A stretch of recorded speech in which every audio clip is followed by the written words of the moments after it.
자, 식품위생학 11주 대면 수업.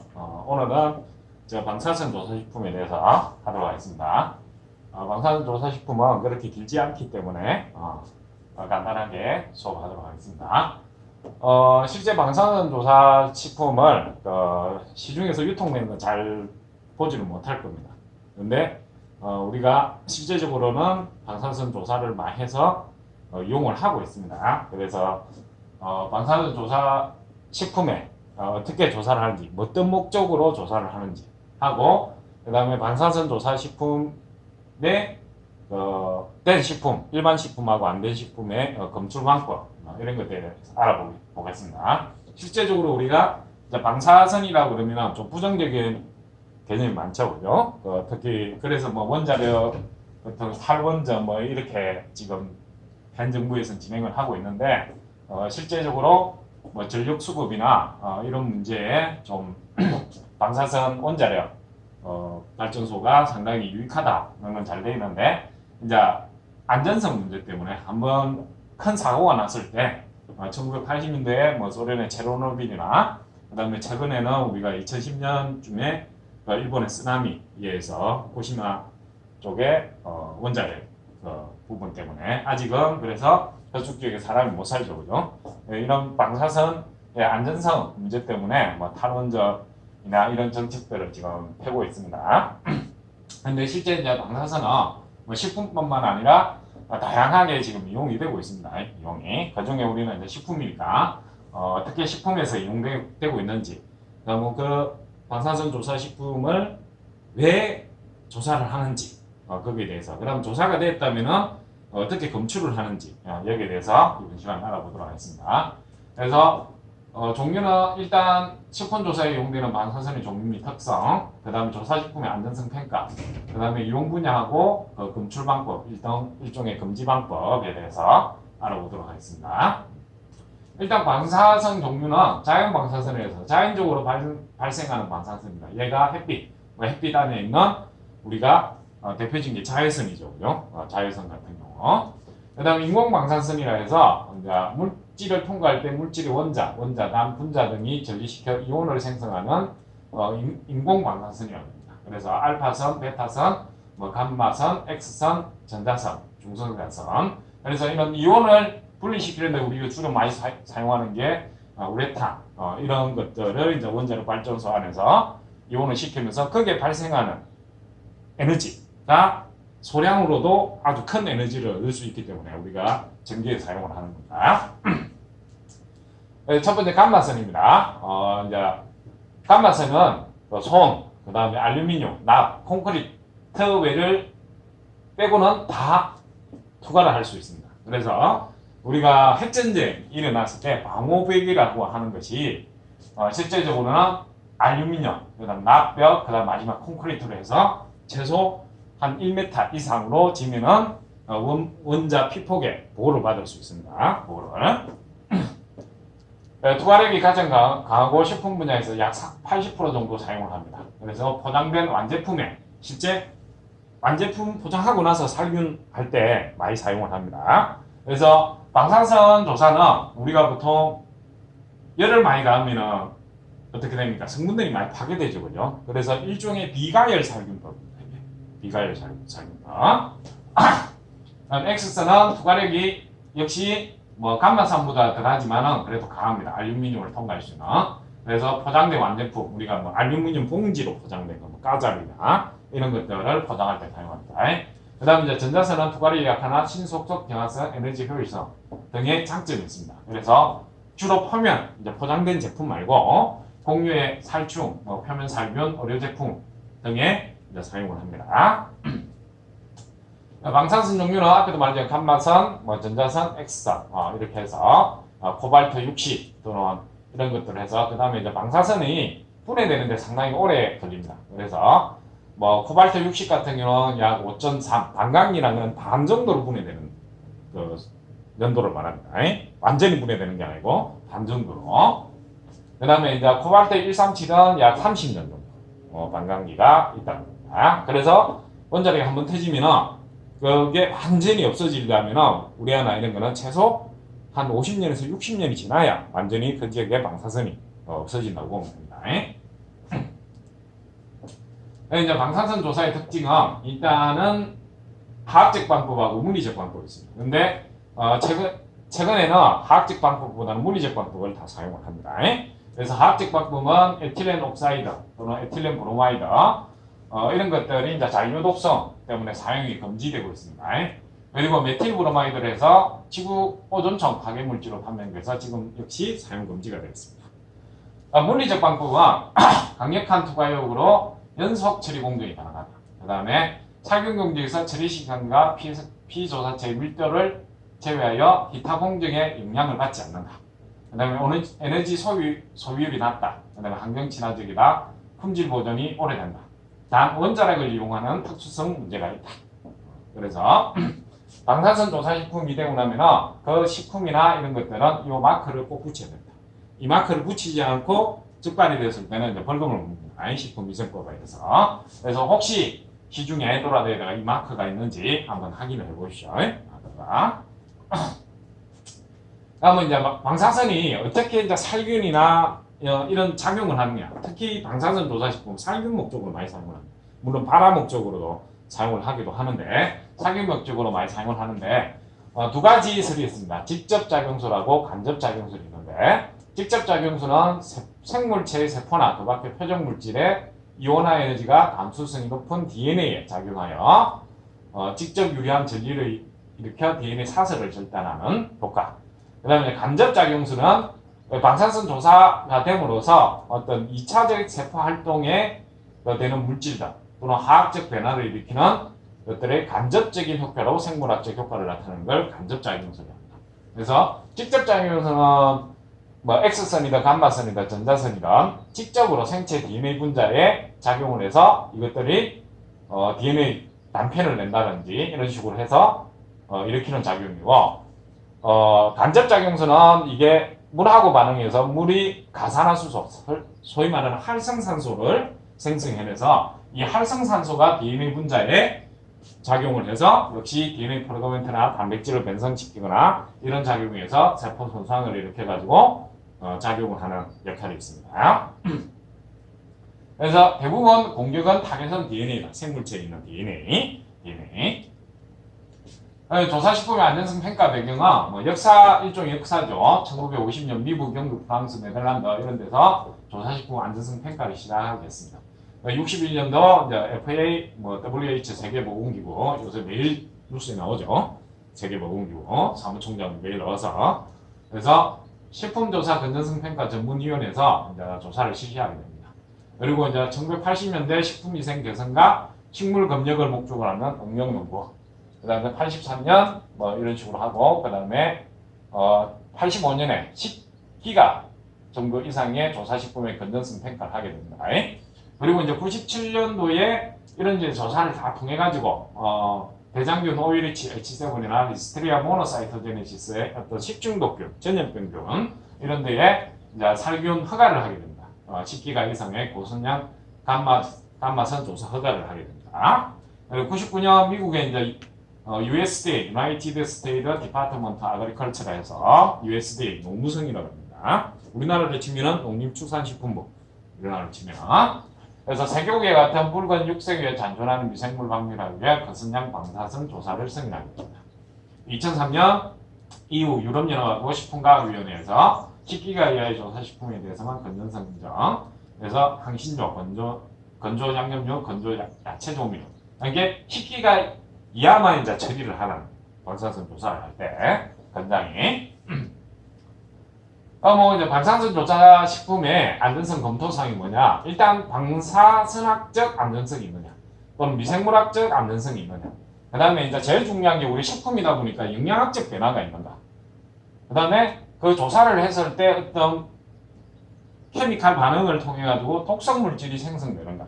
이게 독성학적 안전성. 그 다음에 이제 중요한 게 뭡니까? 식품에서 우리가 맛이나 향 이런 것들 중요하죠, 그죠? 감능적인 부분이 중요하죠, 그죠? 그래서 감능적인 특성 변화가 있는가 이런 것들을 방사선 조사 식품의 안전성을 검토하는 사항이 되겠습니다. 그래서 방사선학적 안전성은 조사식품에서 유도 방사선의 생성 여부. 그러니까 방사선을 조사하고 나서 이게 식품에 방사선이 남아있으면 안 됩니다. 남아있으면. 허가된 조사원의 에너지 범위 내에서 유도 방사선 가능성. 그 다음에 미생물학적 안정성에서 방사선 조사에서 미생물 돌연변이 유발 또는 유독성 여부. 이게 미생물을 죽이려고 방사선을 썼는데 이게 돌연변이가 일어났어. 근데 돌연변이가 일어났는데 독성을 더 나타내는 돌연변이가 일어났어. 이렇게 되면 안 된다는 겁니다. 그래서 방사선 조사에 의한 부패 미생물 살균 및 병원균 생존 여부. 그 다음에 영양학적 안정성으로 방사선 조사에 의한 식품 영양소의 손실 여부, 뭐 탄수화물, 단백질, 비타민 이런 것들. 그 다음에 영양소의 주요 급원지 여부. 그 다음에 방사선 조사에 의한 독성물질의 생성 여부. 독성물질 생성하기 위한 시험법. 독성학적 안정성을 확인한 시험법. 그리고 이제 식품의 색, 맛, 질감 등의 감능적이 부정적으로 변했는지 이런 부분들을 이제 평가를 하게 됩니다. 이제 이런 것들을 충족했을 때 이제 방사선 조사 식품으로 허가가 나게 됩니다. 그래서 이제 안전성을 좀 구체적으로 한번 보면 방사선학적 안전성 핵심은 조사식품에서 유도 방사능이 생성되느냐 안 되느냐 이 여부입니다. 그래서 식품 내 물 분자와 반응하여 활성산소 등의 자유라디칼이 생성되는데 이 자유라디칼은 실제적으로 우리가 활성산소라 해고 인체에 많은 영향을 미칩니다. 앞에도 봤지만 간접작용에서 봤지만 DNA 분자를 직접 공격을 해서 DNA 단패를 만든다든지 단백질을 배정시킨다든지 이렇게 합니다. 그래서 수분 존재에서 1000분의 1초 이내에 소멸되면 식품 성분의 산화나 분자 사슬 절단에 관여를 하게 됩니다. 근데 이런 것들이 이제 탄수화물, 단백질, 지질로부터 발생이 되는데 이제 어떤 소비의 목적을 달성하고 나서 어떻게 됩니까? 이거 없어져야 되는 거죠. 그래서 빠르게 없어지는지를 확인하는 겁니다. 그래서 식품 조사에 용도할 수 있는 최대 허용 에너지는 감마선 X선은 5메가, 그다음 전자선은 10메가 이하로 되어 있습니다. 그다음에 이제 미생물학적 안정성입니다. 식품에 존재하는 부패균 또는 백원성 감소 및 사멸입니다. 그래서 미생물을 죽이거나 미생물에 손상을 입힘으로써 식품 내 미생물 감소를 시킵니다. 그래서 살모넬라는 2에서 7기가, 그 다음에 크로스티움 보툴리움 같은 경우는 50기가, 아플라톡신은 독소 생성을 저하하거나 없어지는 정도로 하게 됩니다. 그래서 조사를 했을 때 미생물에 의한 돌연변이 유발한 유해균 발생, 독소 생성 촉진, 방사선 내성에서 내열성 정배 등의 가능성이 없는 농도 또는 없어야 이 방사선 조사식품을 조사를 할 수가 있습니다. 다음에 영양학적 안정성입니다. 이제 가열조리, 냉동 건조도의 식품 가공 처리와 차이가 없어야 되는 게 원칙입니다. 없어야 됩니다. 그러니까 우리가 일반적으로 통상의 식품 공정 많이 하는 그 처리법하고 차이가 별로 없어야 된다는 겁니다. 그래서 1기가 이하로 저선량원에서는 영양성분의 감소가 없습니다. 근데 1기가 정도의 저선량에서는 전분 같은 경우 다당류는 사슬이 쉽게 절단이 된다는 거. 그 다음에 에너지원에서 영양가 10기가 이상 고선량에서는 저하되지 않는다. 단백질은 10기가 이상의 고선량에서 아미노산 조소는 거의 변하지 않습니다. 효소활성, 고선량에서도 저하가 적다. 왜? 효소는 단백질입니다. 일종의. 그다음에 10기가 이상에서도 거의 변화가 잘 없습니다. 단백질의 면역학적 성질 거의 변화가 없다. 지방, 특히 이제 방사선 조사에 의해서 좀 많이 변하는 게 지방입니다. 그리고 비타민하고, 지방하고 비타민이 좀 많이 변하는데, 방사선 조사에서 산화적 열화가 많이 일어나게 됩니다. 그래서 산소 포장, 동결 상태, 건조 상태에서 조사를 해서 최소화시켜야 됩니다. 이런 부분들. 비타민, 영양성분 간의 방사선 조사 중에 가장 분해가 빨리 일어납니다. 특히 비타민 C 같은 경우. 무기질 미량원소는 거의 변하지 않습니다. 그래서 방사선 조사 시 어떤 영양학적 안정성을 확보하기 위해서는 식품의 온도, 공기의 존재 여부, 저장 조건 이런 것들을 고려해서 방사선 조사량을 선택 또는 어떤 방사선을 종류를 조사를 할 건지 선택을 해야 됩니다. 그다음에 이제 독성학적 안정성 해서 1981년부터 이제 연구가 됐는데 평균 선장 10기가로 조사했을 때 생선, 감자, 닭고기, 보리, 양파, 쌀, 조미료, 풍류 같은 비가공식품은 독성학적 위험을 나타내지 않더라.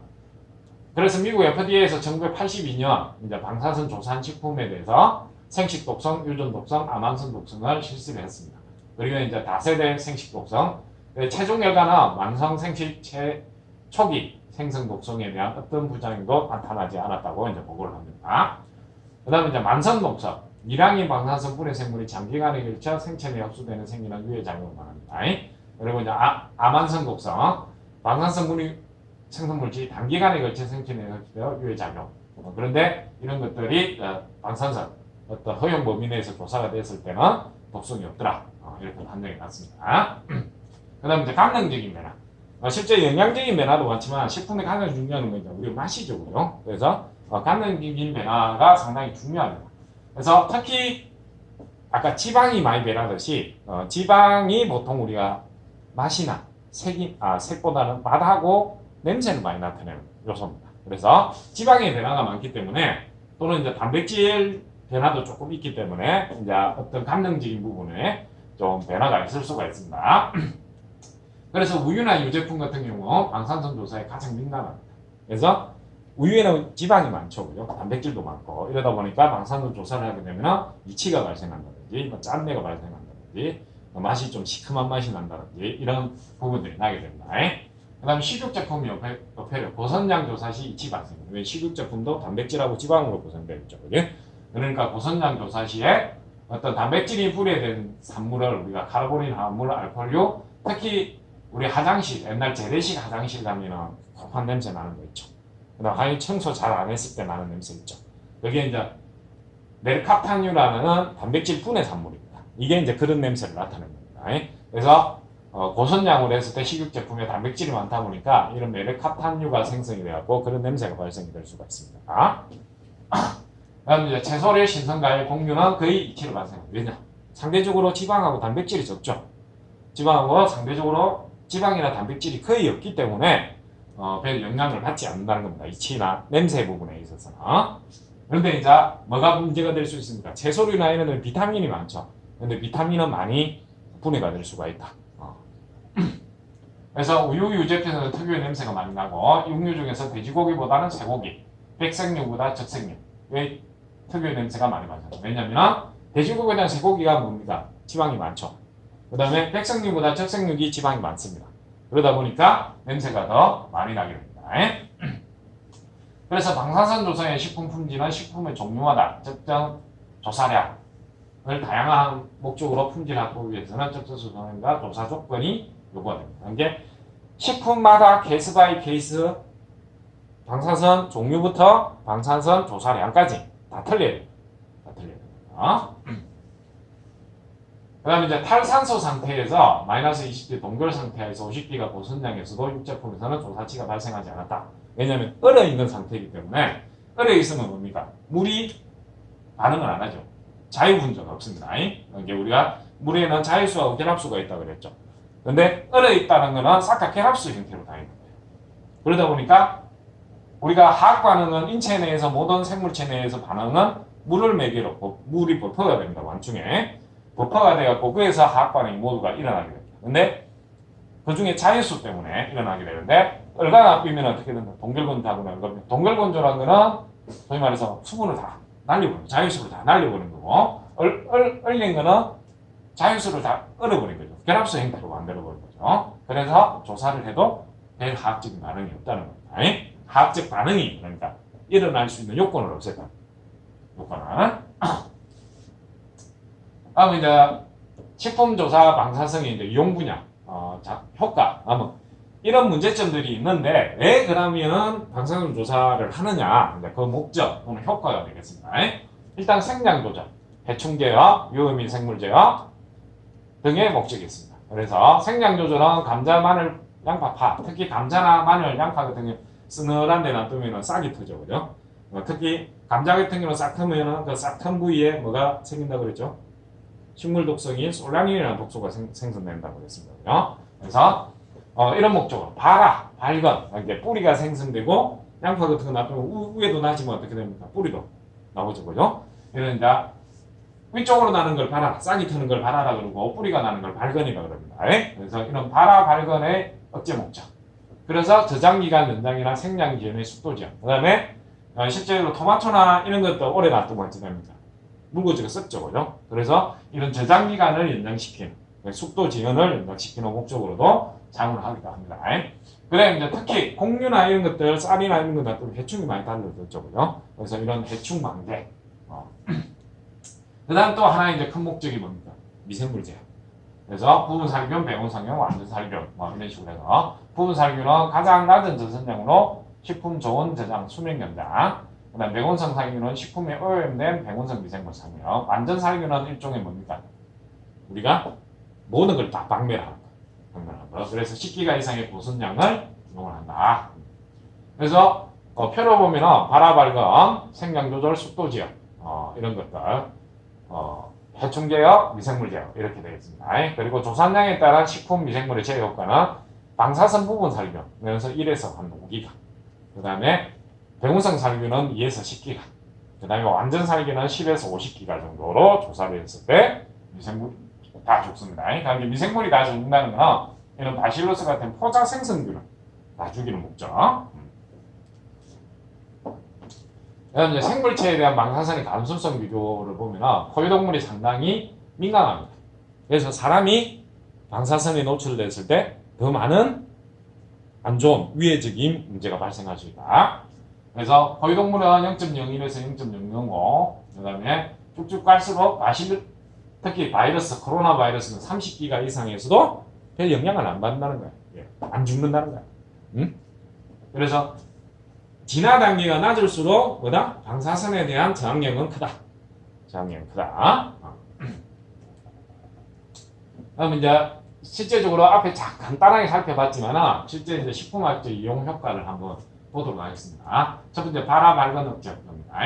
그래서 발화부의 조직이 다른 일반 조직에 비해서 방사성이 감수성이 커서 발화부의 세포 분열을 억제함으로써 하는 방법입니다. 그래서 일본 말고 이제 일본은 한번 참고로 보시고 일본에는 특히 이제 감자 같은 경우 이 싹이 트면은 잘 안 되니까 그 상품 가치가 없어지고 감자튀김 할 때도 그 싹이 튼 부분은 도려내야 되죠. 독 때문에. 그래서 손실량이 많겠죠.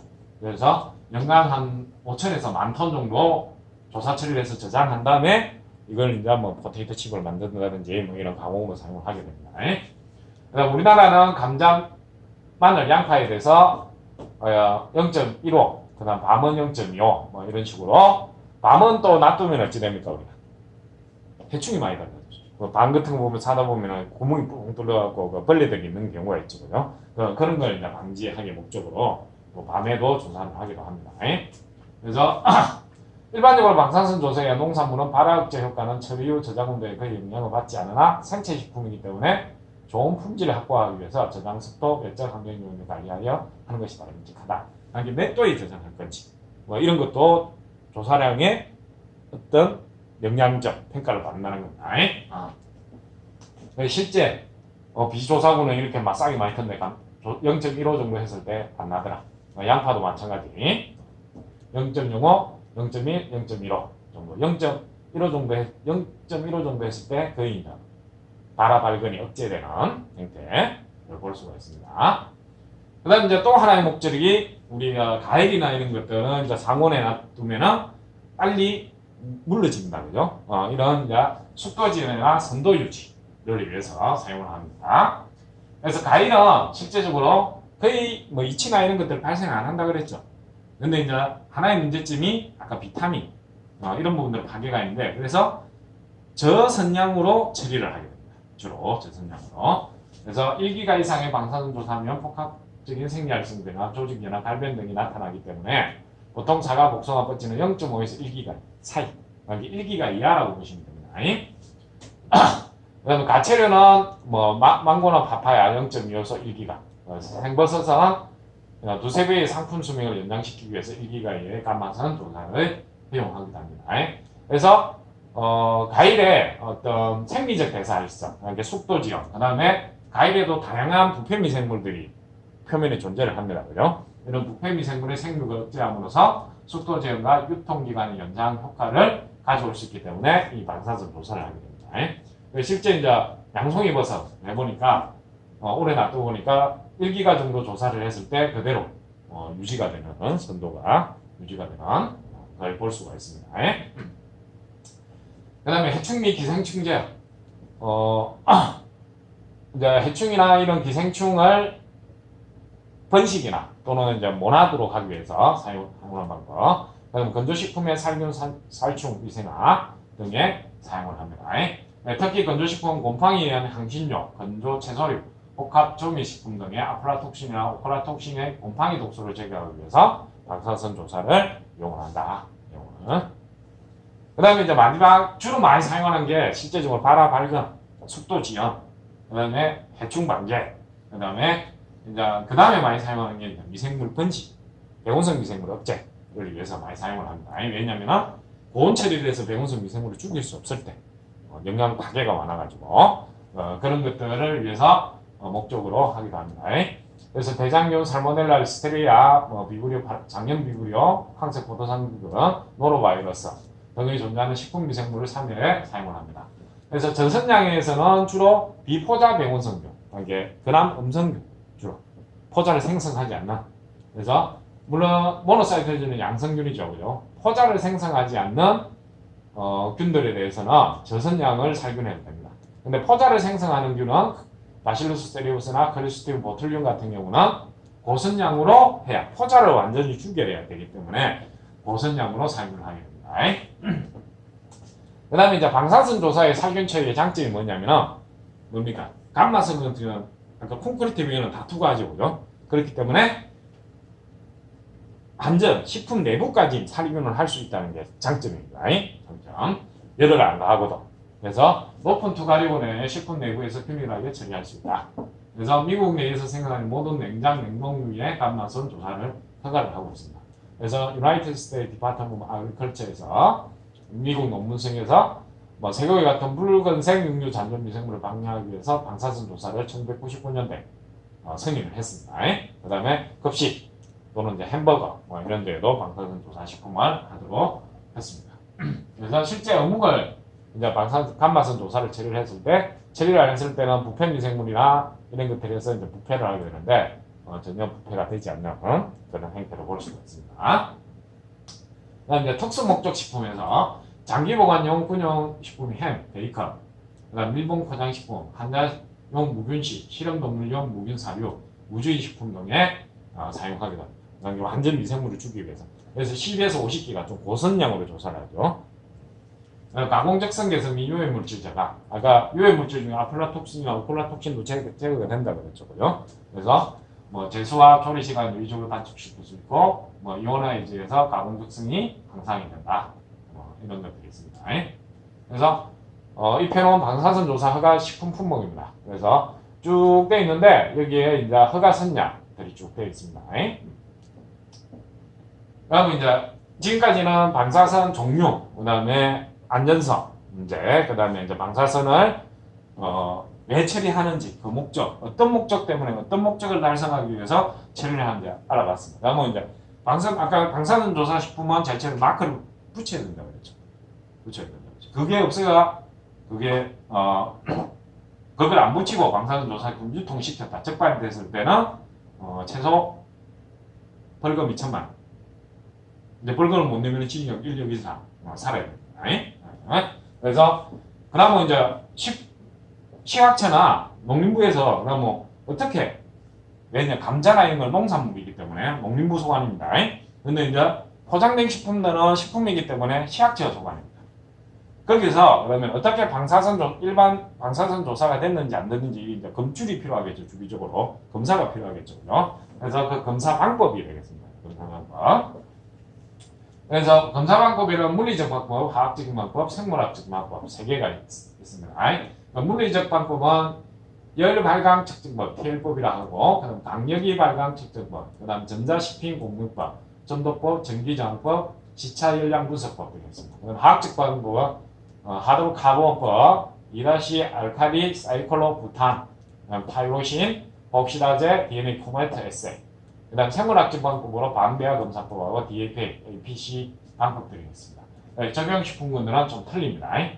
그 식품의 성질에 맞게 하는 방법입니다. 다음 첫 번째 물리적 방법을 한번 봅시다. 물리적 방법. 열적 발광 측정법에서 서머 이뮬레이션이라 해서 TL이라고 합니다. 그래서 식품에 혼입된 이물질, 방물질의 발광 특성을 이용하는 방법으로 발광 물질은 조사에 의해서 에너지가 전환되고 일정 온도의 열에 노출되면 에너지를 방출하는데 이때 방출되는 빛의 양을 측정하여 조사합니다. 그러니까 방사선이 조사됐으면 이걸 다시 열을 가하면 그 방사선에 에너지가 생성이 되겠죠. 그죠? 그 방사선에 대해서 일반 식품은 방사선 조사 안 했기 때문에 에너지가 적게 생성되고 이거는 많이 생성이 되기 때문에 그 차이를 가지고 조사를 하는 방법입니다.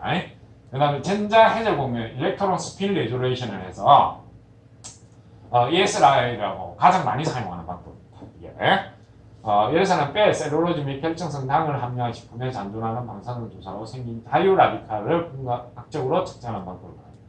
자장하여 전자가 공명한 후 방출하는 에너지 차이를 측정하여 조사 여부를 판정합니다. 그런 게 우리가 보통 전자를 때리게 되면 보통 상태에서는 에너지 준위가 낮습니다. 그런데 이제 해절 분석이라고 전자를 때리게 되면 에너지가 생성돼서 전자 스핀이 올라가게 됩니다. 그러면 그 올라가는 차이, 해절 공명의 차이를 가지고 이제 분석을 하는 방법입니다. 그게 이제 기기적으로는 스펙트럼으로 나타납니다. 그 차이가 스펙트럼으로. 그 다음에 강자각 발광법은 식품에 혼합된 이물질이 강물질의 발광 정도로 하는 건데 보통 일정 온도의 적은 현에 노출되면 에너지를 방출하는데 방출하는 빛의 양을 측정하여 조사 여부를 판정합니다. 그래서 열적 발광 측정법에 조금 개선된 방법이라고 생각하면 됩니다. 그래서 가장 많이 사용하고 있는 ESR, 전자해절 공민법, ESR을 빨고 보면 비조사식품은 스펙트럼이 이렇게 나타납니다. 근데 전자를 딱 때리게 되면 조사식품은 이렇게 스펙트럼이 나타납니다. 더 전자 중위 차이가 심하다는 거예요. 그러니까 요거하고 요거 차이점 낮죠, 그죠? 근데 여기서부터 여기까지 전자 차이가 높죠. 이런 스펙트럼의 차이를 가지고 우리가 조사식품이다 이렇게 이제 판정을 하는 겁니다. 그다음 이제 화학적 방법, 탄화수소법입니다. 육류, 달걀, 치즈 등의 동물식품이란 지방들이 많이 함유한 식물 종자 등에서 중성지방의 방사선분해에 의해서 생성되는 함. 그러니까 방사선 조사를 하면 지방이 많은 식품은 어떻게 하냐? 지방이 저급지방산으로 많이 변합니다. 그래서 그 저급지방산 때문에 뭐 이치가 나고 이런 겁니다. 그래서 방사선 조사를 하게 되면 긴 지방, 고급 지방산들이 저급 지방산으로 잘리기 때문에 그 잘린 탄화수소, CH나 이런 것들을 조사를 해서 생성하는 방법입니다. 이제 코메터 SB, DNA 코메터입니다. 우리가 방사선의 작용기작 중에 뭐가 있었습니까? 다 DNA를 공격하죠. 이게 직접적으로 방사선이 DNA를 공격해서 DNA 절단을 시키다. 간접적으로 자유 라디칼을 만들어서 특히 활성산소 같은 걸 만들어서 간접적으로 DNA를 공격해서 DNA 절편을 만들다. 하여튼 DNA를 어떤 행태로 공격을 하게 되죠. 그죠? 그래서 방사선 조사에 의해 생긴 DNA 사슬 절단 부분을 검출하는 겁니다. 그래서 행강 프로브를 사용해서 일반 식품은 꼭지가 없죠. 스미스가. 그런데 방사선 조사 식품은 있습니다. 코메터가 뭔 뜻이냐면 행성. 우리가 보통 지구과학 시간에 이런 뉴스 보면 행성이 오면은 뒤에 쭉 뭐가 꼬리 같은 게 달려 나오죠. 그걸 코메터라고 그럽니다. 코메터. 그래서 그 용어를 사용해서 이걸 찍어 보니까 이게 이제 행성이고 쭉 우주에서 치면은 꼬리 같은 게 쭉 보이더라는 거예요. 그래서 DNA 코메터라고 그럽니다. 그래서 방사선 조사된 거는 DNA 사슬이 절단이 많이 되기 때문에 이런 이제 코메터들이 많이 생성이 됩니다.